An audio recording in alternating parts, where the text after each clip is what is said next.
aliviar os seus temores. Insônia, aqui está a arma poderosa para você se apegar. Vocês não são mais crianças. Talvez somos crianças, temos que ser crianças espirituais, que vocês vão entender hoje.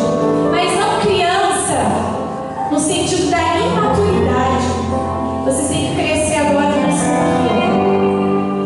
Eu quero convidar vocês a pegarem para a gente preparar para o momento do aprofundar um versículo de um salmo para nos ajudar nessa oração de preparo para aprofundarmos. É o Salmo 8. Se você trouxe a sua Bíblia, pode abri-la no Salmo 8.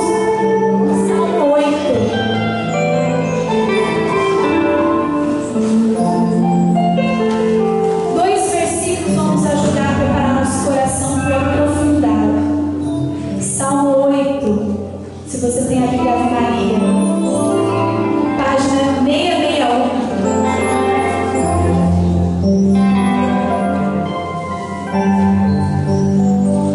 Pronto? Versículos 2 e 3. Vamos orar junto comigo esses dois versículos do Salmo 8? Todos. Ó Senhor, nosso Deus, como é glorioso o vosso nome em toda a terra. Vossa majestade se estende triunfante por cima de todos os céus. Da boca das crianças e dos pequeninos sai o louvor, que confunde vossos adversários e reduz ao silêncio vossos inimigos. Versículo 3 novamente.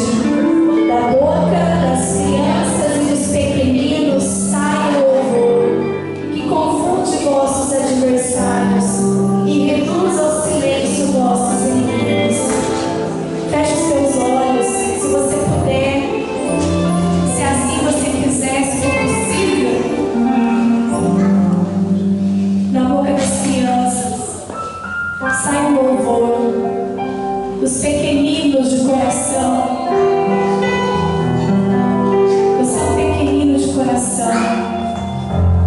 Você é uma criança de Jesus. Prepare o seu coração para aprofundar um pouco mais nessa graça que vem dele. Acalma o seu coração, ó criança. Ó meu pequeno, minha pequena, diz o Senhor para você nesta noite. Minha criança amada, meu menino, minha menina amada, meu filhinho, minha filhinha, sinta-se amado, sinta-se amada por Deus nessa igreja. Você é muito amado, viu? Você é muito querido, você é muito querida.